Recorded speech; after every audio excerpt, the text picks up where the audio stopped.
જય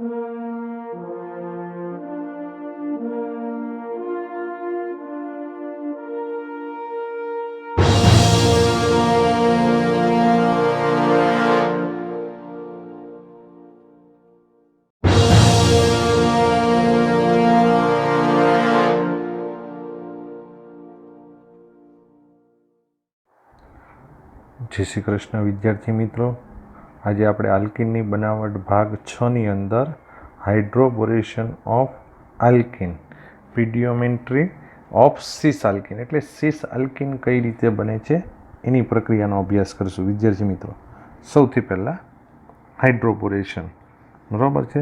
હવે ચાલો આલ્કાઇન માંથી આલ્કિન ની બનાવટ છે. વિદ્યાર્થી મિત્રો, alkyne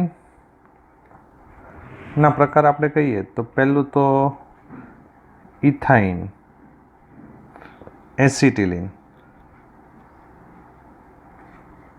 CH double bond CH. ચાલો, બીજું ટર્મિનલ આલ્કાઇન. ટર્મિનલ આલ્કાઇન એટલે કે જેના છેલ્લા કાર્બન પર C ટ્રિપલ બોન્ડ C હોય, એટલે RC ટ્રિપલ બોન્ડ CH, અને ટર્મિનલ આલ્કાઇન કહેવાય. આ ટર્મિનલ આલ્કાઇન એસિડિક હોય. એસિટિલિન પણ એસિડિક નેચર ધરાવે, પણ એની એસિડિકતા બહુ ઓછી હોય.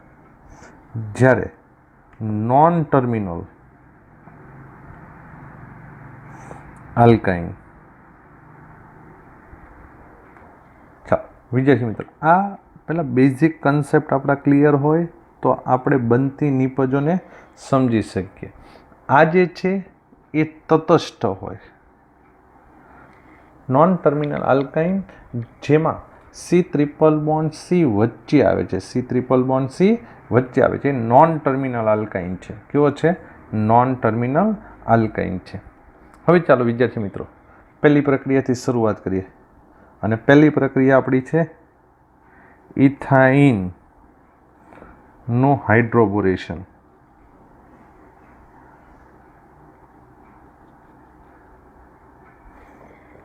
આમ તો આપણે આલ્કાઇનનું હાઇડ્રોબોરેશન ભણી ગયા છે, એટલે આપણને ખબર છે કે હાઇડ્રોબોરેશનની અંદર B2H6 THF ટેટ્રાહાઇડ્રોફ્યુરાનનો ઉપયોગ કરીએ છીએ. ટેટ્રાહાઇડ્રોફ્યુરાન એક પ્રકારનો ઇથર જ છે.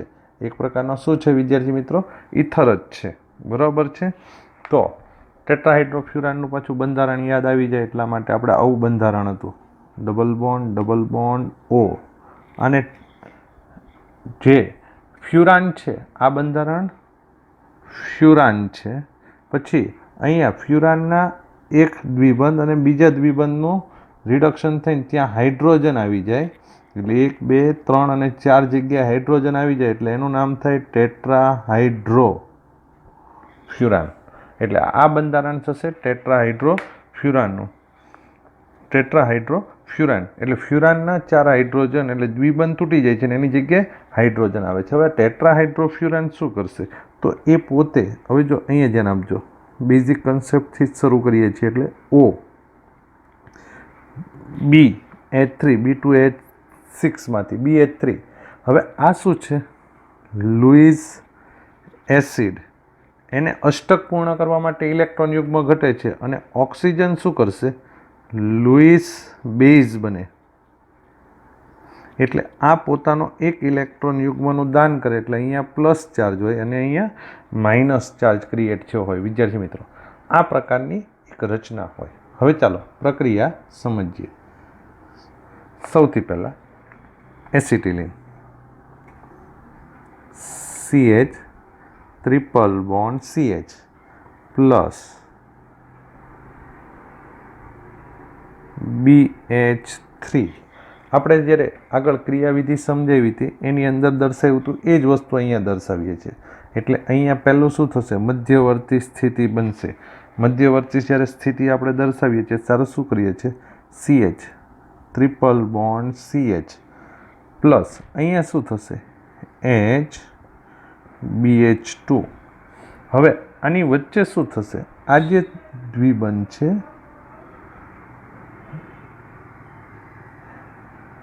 એક, હવે આ દ્વિબંધ તૂટક રેખા બનશે, અહીંયા આ બંધ તૂટક રેખા બનશે, આ બંધ તૂટક રેખા બનશે અને આ બંધ તૂટક રેખામાં કન્વર્ટ થશે. એટલે એનો મતલબ શું થશે?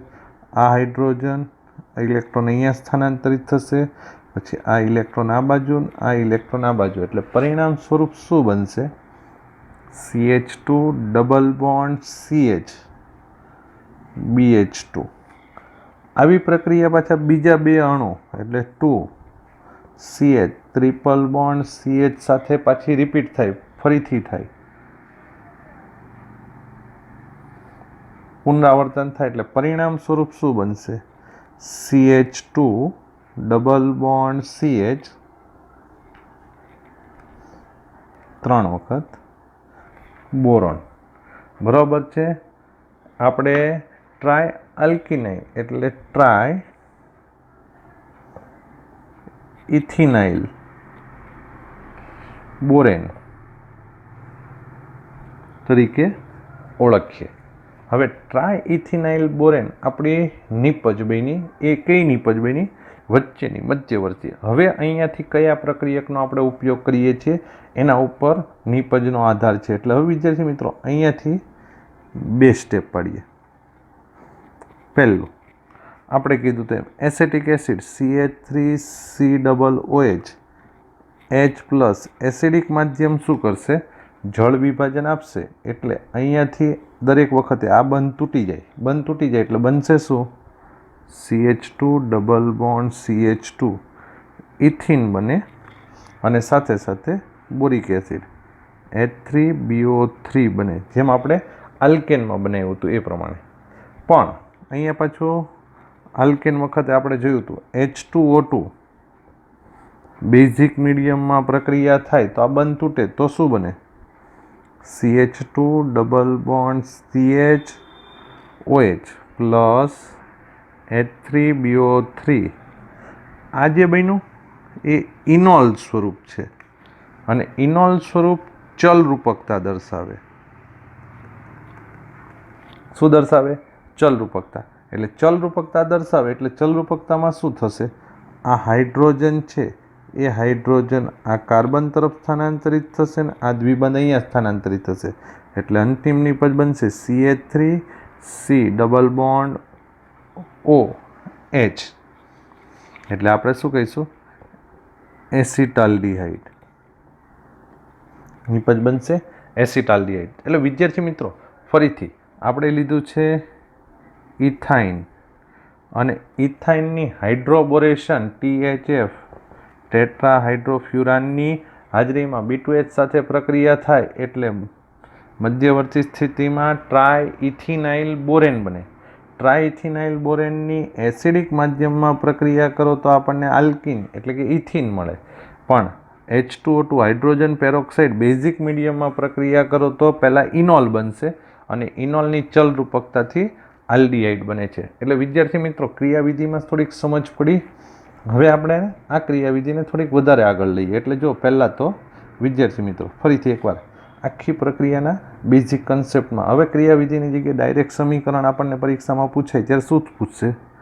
CH ટ્રિપલ બોન્ડ CH પછી ઉપર લખ્યું હોય B2H6 THF ટેટ્રાહાઇડ્રોફ્યુરાન. તો આના 3 અણુ પ્રક્રિયામાં ભાગ લે. ન લખ્યું હોય તો 3 અણુ પ્રક્રિયામાં ભાગ લે જ. એટલે કે બને શું? CH2 ડબલ બોન્ડ CH 3 અણુ. એટલે આપણે શું લખ્યું? Try ethene. ઇથિનમાંથી એક હાઇડ્રોજન દૂર છે એટલે પ્રત્યય શું લાગે? આઇલ. એટલે ઇથિનાઇલ બોરેન, કારણ કે બોરોન જોડાયેલો છે. હવે અહીંયાથી પ્રક્રિયા એસિડિક માધ્યમ CH3C ડબલ OH H+ જળ વિભાજન થાય, બનશે શું? CH2 ડબલ બોન્ડ CH2 અને જો H2O2 OH- બેઝિક મીડિયમ બને શું? CH2 ડબલ બોન્ડ CHOH અને ઇનોલ ચલ રૂપકતાને અંતે કઈ નિપજ આપશે તો CH3C ડબલ બોન્ડ OH ઇથેનાલ બને. નિપજ કઈ બને? ઇથેનાલ એસિટાલ્ડીહાઇડ જેને આપણે કહીએ છીએ. એટલે ઇથાઇનમાંથી ઇથેનાલ બન્યું. હવે ચાલો વિદ્યાર્થી મિત્રો આની આ જ પ્રક્રિયા બરોબર છે. હવે અહીંયા આ હાઇડ્રોજનનું વિસ્થાપન આલ્કાઇલ સમૂહ વડે થાય તો આપણે શું લખશું? 3RC triple bond CH. આ કેવો alkyl? Terminal alkyl. Terminal alkyl. હવે ચાલો એની પ્રક્રિયા થઈ કોની હાજરીમાં? કોની? B2H6 સાથે THF ટેટ્રાહાઇડ્રોફ્યુરાન. તો હવે અહીંયા નિપજમાં આપણે શું લખશું? R. અહીંયા 2 હાઇડ્રોજન છે એટલે 1 હાઇડ્રોજન આવ્યું હતું, અહીંયા 1 હાઇડ્રોજન એટલે RCH ડબલ બોન્ડ CH 3 વખત B. ટ્રાય આલ્કિન, પછી પ્રત્યય લાગશે આઇલ એટલે આલ્કિનાઇલ બોરેન. Try આલ્કિનાઇલ Warren. હવે ચાલો આની આગળ પ્રક્રિયા કરીએ. હમણાં કીધું એ પ્રમાણે એસેટિક એસિડ H+ એસિડિક માધ્યમમાં જળ વિભાજન થાય નિપજ શું બનશે? RCH ડબલ બોન્ડ CH2 નિપજ બનશે આલ્કિન. હવે વિદ્યાર્થી મિત્રો આપણે કીધું એમ H2O2 અને બેઝિક માધ્યમ હોય તો શું થશે? આ બંધ તૂટે. જેમ અહીંયા આપણે ઉપર કીધું એમ બંધ તૂટે છે તો બંધ તૂટે એટલે બને શું? R. આપણે અલગ કલર વાપરીએ એટલે ખબર પડી જાય કે આ અલગ પ્રક્રિયા છે. ચાલો જો વિદ્યાર્થી મિત્રો અહીંયાથી આ બંધ તૂટ્યો એટલે નિપજ શું બનશે? RCH double bond CH OH. આ કયું સ્વરૂપ છે? ઇનોલ સ્વરૂપ. ઇનોલ સ્વરૂપ ચલ રૂપકતા દર્શાવે એટલે એનો મતલબ શું થઈ ગયો? હાઇડ્રોજન અહીંયા સ્થાનાંતરિત થાય, દ્વિબંધ અહીંયા સ્થાનાંતરિત થાય તો શું બનશે? RCH2 CHO આલ્ડીહાઇડ બનશે. નિપજ કઈ બની વિદ્યાર્થી મિત્રો? આલ્ડીહાઇડ નિપજ બની. હવે ચાલો વિદ્યાર્થી મિત્રો અહીંયાથી થોડાક આ જ ઉદાહરણને આપણે આગળ તરફ લઈ જઈએ. ઉદાહરણ એનું એ જ છે વિદ્યાર્થી મિત્રો. અહીંયા આ બીજો હાઇડ્રોજન છે ને એને વિસ્થાપિત કરી નાખીએ એટલે હવે 3RC triple bond CR non terminal alkyne. હવે આ નોન ટર્મિનલ આલ્કાઇનની B2H6 THF સાથે પ્રક્રિયા થાય. હવે જો અહીંયા ધ્યાન આપજો પ્રક્રિયકની જે બેઝિક શરૂઆત થાય ને ત્યારે જ તે RCH double bond CR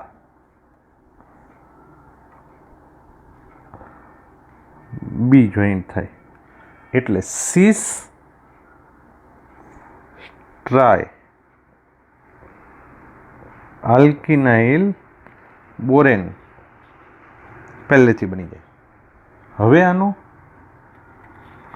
acidic માધ્યમ જળ વિભાજન થાય. જળ વિભાજન થાય એટલે અહીંયાથી આ અણુ છૂટો પડે એટલે RCH double bond CR સિસ alkyne બને. કઈ નિપજ બનશે વિદ્યાર્થી મિત્રો? સિસ આલ્કિન નિપજ બને છે. હવે જો વિદ્યાર્થી મિત્રો આની જગ્યાએ આપણે કીધું એ પ્રમાણે H2O2 OH- બેઝિક માધ્યમ હોય તો શું બને? RCH double bond CR OH ઇનોલ સ્વરૂપ થયું. હવે આ ઇનોલ સ્વરૂપમાં શું થશે? અહીંયાથી આપણે એક ઘટક લઈએ તો આ હાઇડ્રોજન એક કાર્બન તરફ સ્થાનાંતરિત થાય, દ્વિબંધ અહીંયા સ્થાનાંતરિત થાય એટલે ચલ રૂપકતાને અંતે શું બનશે? RCH2 C double bond O R ketone બને છે. શું બને છે? કીટોન. વિદ્યાર્થી મિત્રો, એટલે અહીંયા પ્રક્રિયાની અંદર આપણે જુદા જુદા ઉદાહરણ લેવાનું કારણ શું છે કે અલગ અલગ 3 પ્રકારના આલ્કાઇન છે. હવે આખાનો સારાંશ લખવો હોય આપણે વિદ્યાર્થી મિત્રો, તો આખાનો સારાંશમાં આપણે એવું કહીશું કે એસિટિલિન હશે, ઇથાઇન, ઇથાઇનની B2H6 THF આ પહેલું સ્ટેપ, અને પછી બીજા સ્ટેપમાં H+ સાથે જળ વિભાજન કરો તો ઇથિન બનશે, અને બીજા સ્ટેપની અંદર આપણે કીધું H2O2 હશે, OH- હશે તો આલ્ડિહાઇડ, એસિટાલ્ડિહાઇડ.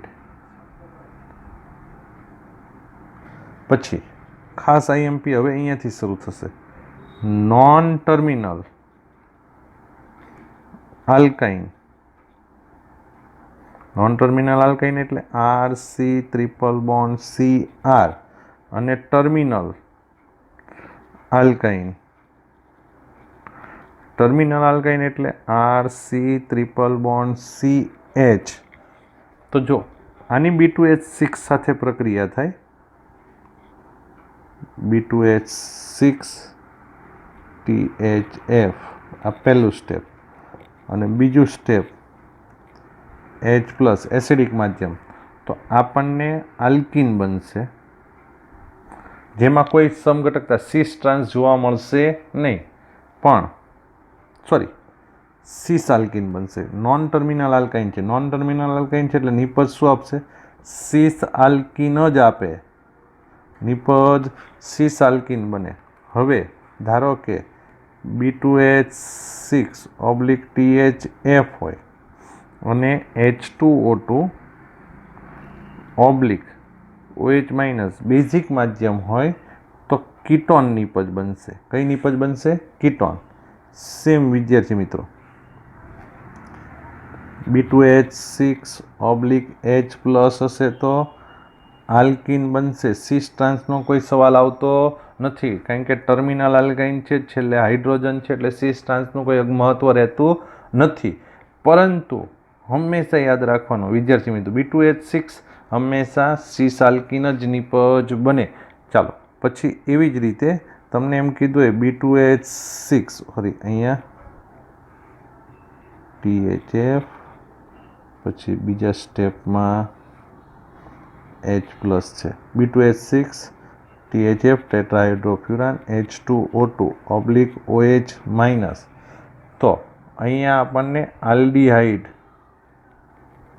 નિપજ બને છે. આ મોસ્ટ IMP વસ્તુ છે વિદ્યાર્થી મિત્રો, ખાસ યાદ રાખજો.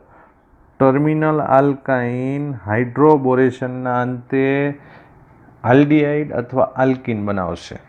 પેરોક્સાઇડનો ઉપયોગ કરશો તો આલ્ડિહાઇડ જ બનશે. અને નોન ટર્મિનલ આલ્કાઇન, ફરીથી નોન ટર્મિનલ આલ્કાઇન હાઇડ્રોબોરેશનથી કીટોન નિપજ આપે છે. નોન ટર્મિનલ આલ્કાઇન હાઇડ્રોબોરેશનથી કીટોન નિપજ આપે છે.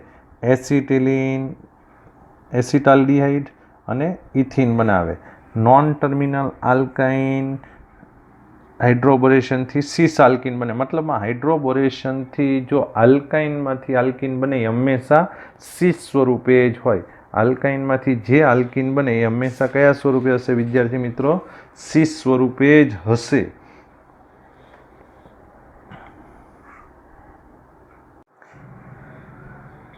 વિદ્યાર્થી મિત્રો, આપણે થોડાક જુદા જુદા પ્રકારના ઉદાહરણ JEEમાં પૂછાય એવા ઉદાહરણ સોલ્વ કરીએ. વિદ્યાર્થી મિત્રો, ચાલો એક આપણને આ પ્રકારનો આલ્કાઇન આપ્યો છે, C ટ્રિપલ બોન્ડ CH, અને પછી આપણને એવું કીધું છે B2H6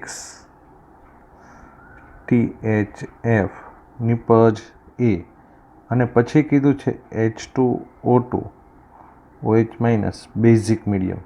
તો વિદ્યાર્થી મિત્રો, સૌથી પહેલાં A અને B શું છે એ શોધવાનું છે. તો એ શું આવે એ પહેલાં શોધીએ. તો આપણે પહેલાં આ જોઈએ, ટર્મિનલ આલ્કાઇન. આપણે હમણાં ભણી ગયા ટર્મિનલ આલ્કાઇન સિસ આલ્કિન, એટલે અહીંયા શું થશે? CH ડબલ બોન્ડ CH થશે, આણું કેટલી વાર આવશે વિદ્યાર્થી મિત્રો? 3 વાર. બોરોન થશે. હવે બીજા સ્ટેપમાં શું થશે વિદ્યાર્થી મિત્રો? અહીંયાથી આ બંધ તૂટી જાય, OH પેરોક્સાઇડનો બંધ તૂટે એટલે આ OH અહીંયા આવી જાય એટલે પરિણામ સ્વરૂપ શું બનશે? CH, double bond CH, OH. વિદ્યાર્થી મિત્રો, ઘણા બધા વિદ્યાર્થીઓ આ નિપજ ગણે, પણ આ અંતિમ નિપજ નથી, આ તો ઇનોલ સ્વરૂપ છે. અને ઇનોલ સ્વરૂપ ચલરૂપકતા દર્શાવે એટલે એના કારણે શું થઈ જાય? અહીંયા હાઇડ્રોજન છે આ બાજુ સ્થાનાંતરિત થાય, દ્વિબંધ અહીંયા સ્થાનાંતરિત થાય એટલે અંતિમ નિપજ CH2 CHO આલ્ડીહાઇડ બને છે. અંતિમ નિપજ આપણી કઈ બને છે? આલ્ડીહાઇડ બને છે. એટલે આપણને ટર્મિનલ જે આપ્યો છે કે નોન ટર્મિનલ આપ્યો છે એ વિદ્યાર્થી મિત્રો આપણે ખાસ જોવું પડે. બરાબર છે વિદ્યાર્થી મિત્રો? એટલે અહીંયા છે ને આપણને કયા પદાર્થ આપ્યા છે એ પદાર્થને આધારે આપણે હાઇડ્રોબોરેશનની પ્રક્રિયાને ખાસ જોવું પડશે વિદ્યાર્થી મિત્રો. ખબર પડી ગઈ વિદ્યાર્થી મિત્રો? હાઇડ્રોબોરેશન પ્રક્રિયામાં બસ આટલું જ છે વિદ્યાર્થી મિત્રો. હંમેશા યાદ રાખો, ટર્મિનલ આલ્કાઇન હોય તો આલ્ડીહાઇડ નિપજ બનશે હાઇડ્રોજન પેરોક્સાઇડ સાથે, અને નોન ટર્મિનલ આલ્કાઇન હોય તો હાઇડ્રોજન પેરોક્સાઇડ સાથે કીટોન નિપજ આપશે. નોન ટર્મિનલ છે એ કીટોન નિપજ આપશે, ટર્મિનલ છે એ આલ્ડીહાઇડ નિપજ આપશે. અને બીજી વસ્તુ, હાઇડ્રોબોરેશનથી મળતી નિપજ આલ્કિન હંમેશા સીસ હોય છે વિદ્યાર્થી મિત્રો. ફરી એકવાર રિવિઝન કરી લેજો વિદ્યાર્થી મિત્રો. આપનો ખૂબ ખૂબ આભાર. Thank you.